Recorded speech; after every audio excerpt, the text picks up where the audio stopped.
And I go in with the concept that I'm moving on and moving forward. But I do not do it in delusion, in denial, and illusion, making people think if I really am faithful to moving forward in God, then my life is going to be easy. If no power has ever tried to mess with your life, then your life is already in a mess. Amen.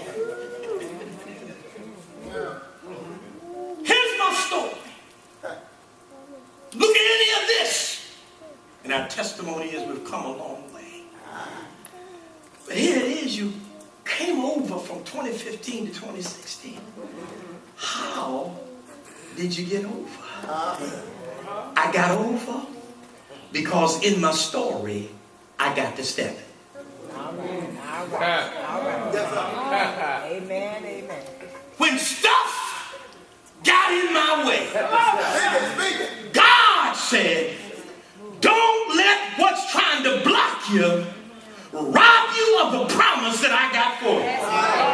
So when something is in your way, you step into what's in your way and tell it in my name, get out of the way. Come on, work with me. You see, look what happened.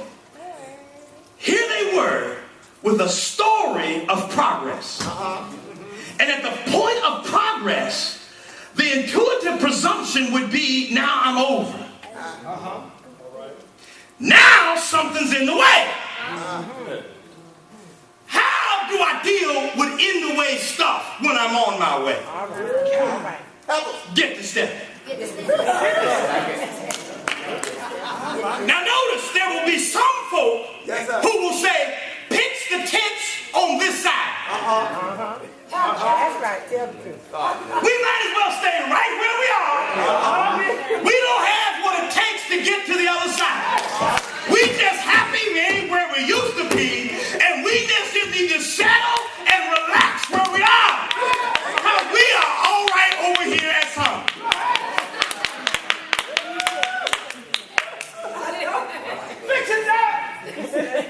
Sometimes people will even want to reward you because you have no expectations for them.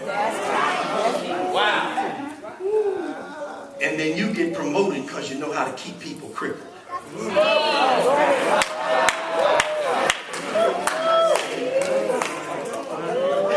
Work with me.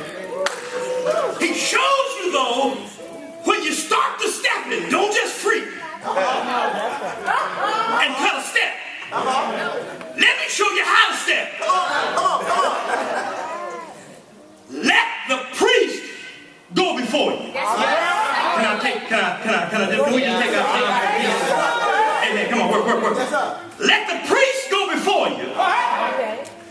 Stay on dry ground and make sure everybody gets over.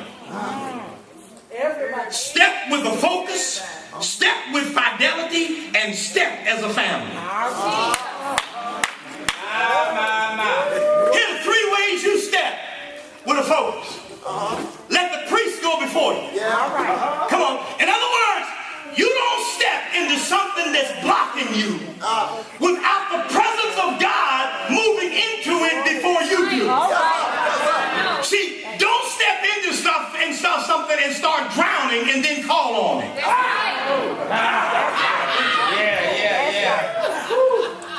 Can I be real? Yes, sir. How many of us won't listen to the voice of God before we're moving into a relationship or a marriage? And then when all hell breaks loose, oh Lord! God said, why did you step into something without taking me with you or letting me go in front of you? You don't honor me by calling on me after you dishonored me.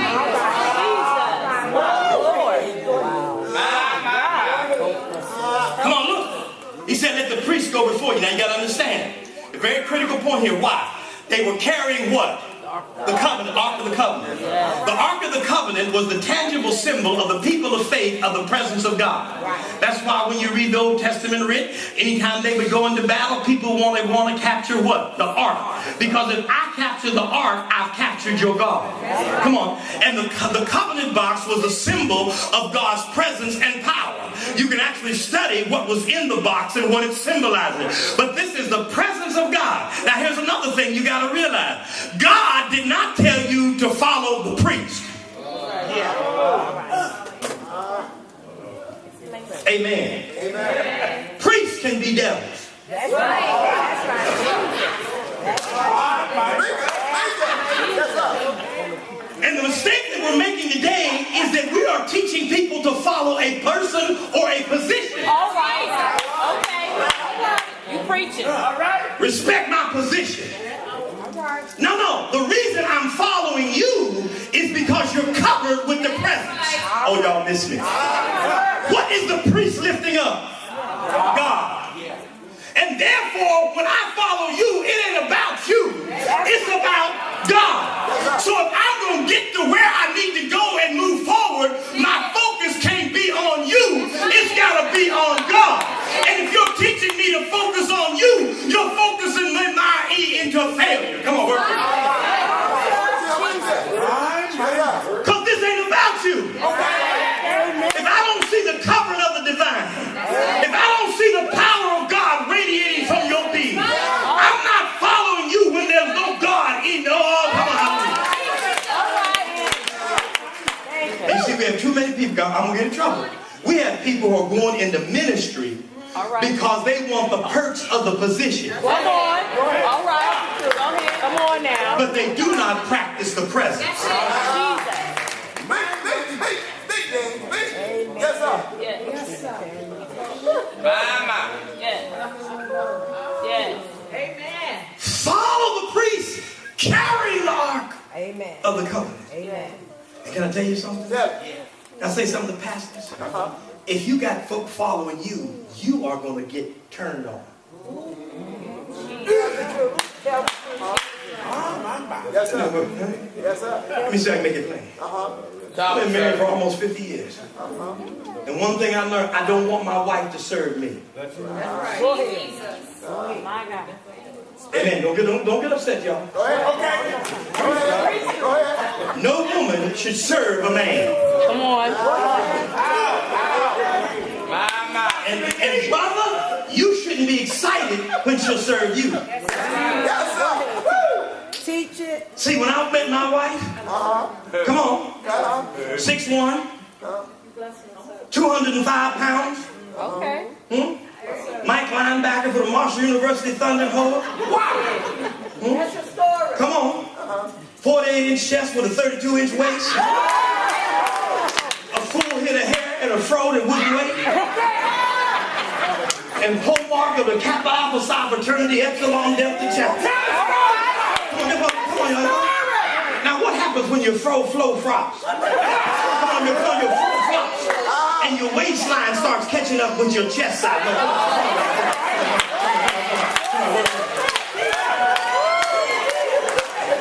You don't want. Now I'll show you something. A man, can we just teach a little bit? Yes, sir. A man who is served by a woman is very insecure. That's right. Jesus. Wow. Hey, come on, you around here talking about I got my woman in check. Come on, tell the She story. served me. But if you got her in check, why you get scared every time her phone rings? Who went for that call? All right. My God. If you got her in check, why do you get upset when she goes out the house looking good? All right. Teach it. Let me tell you why. Because you recognize you got a woman who will serve you. Which means she has a spirit that will give power to a man that a man should not have. And even though I'm acting like I got you in check, I'm scared to death because I recognize if you'll give me that power, when you leave this house, there's another man who can get the same power.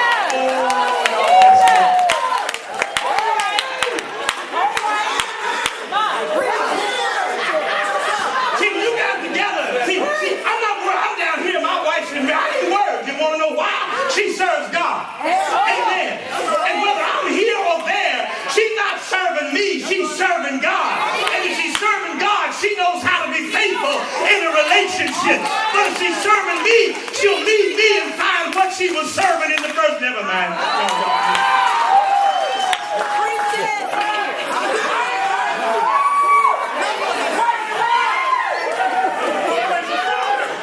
And if the people in the church are serving the pastor, it means they have a spirit in them that will give a position and a person power that should only belong to God.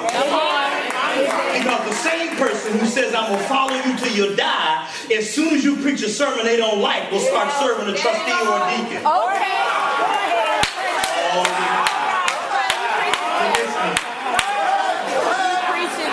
I don't want you serving me, I want you serving God. Because if you're serving God, it makes no difference what I do. If we're both serving God, you will always respect me. And I'll bet you right now, some of the people who have hurt you the most are the folk who will say, I'll serve you. Could it be that you have tutored them to lose their focus? And you rewarded them for misdirected devotion. Jesus. And you've conditioned them to misdirect what should only belong to God. How did we get over? Focus. You see? How did we get over? Fidelity. What is that? Look what it says. They walked across on dry ground. Come on. Let me show you something. A lot of people now, you can even go out on the internet and go to digs where they're digging up some of this area and they're saying it's not true, and they will say that, well, this was not true, this is more of a legend. In fact, they'll say what was happened, the river was at flood, and the force of the river, because it was still tortuous, hit the side of the bank, and the bank fell in and created a dam. It was not God, it was the natural forces of nature. Guess what? I don't care if it was the natural forces of nature. When I needed something to happen, it happened exactly when I needed it. Thank you.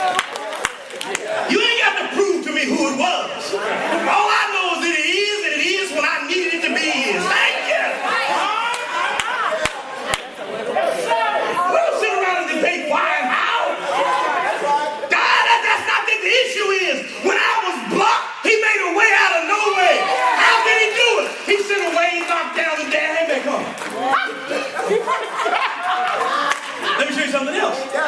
Even if you won't accept that miracle, it says they walked across on dry ground. How you gonna have ground underwater and then it be dry? Gotta be dry. Right. Come on. So guess what the Bible just told you? When I make a way for you, have enough faith to stay out the mud.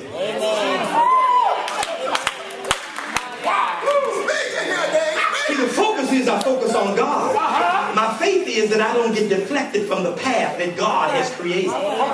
Because even though God made a path, there is opportunity and a reality where I can step out of it and start playing in the mud. And I can never get to my destination if I start stepping in the mud rather than staying on the path that God has created. And the reason that many of us are failing in our lives and our ministry is, it's not that God has not made a way, it's that we don't have enough faith not to get in the mud.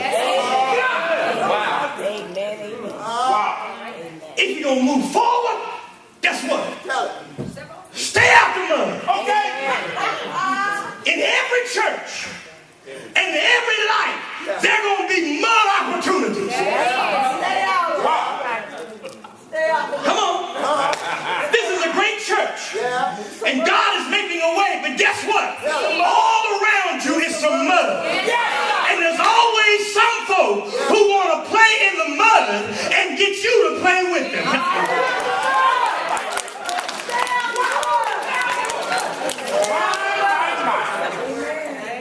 I ain't getting in the mud. Because see, some of y'all want to swing it. And in order to swing mud, I got to get off the path and put my hands in mud. So I become what I'm swinging. I'm swinging mud, and the only way I can swing the mud is get muddy. I'm going to go forward. Focus. on God. Okay. Huh? Keep the faith in the path. And preachers, since I got my friends here, look what it says. The priest stood on dry ground. You can't expect the people to stay out the mud if the priest is getting in the mud.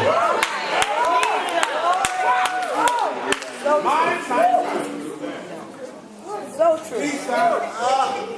How you got over? You got over with what? Focus and faith. And you also got over what? As family. All the people got over. You can never step in the promise of 2016 when the only person you're concerned about is you.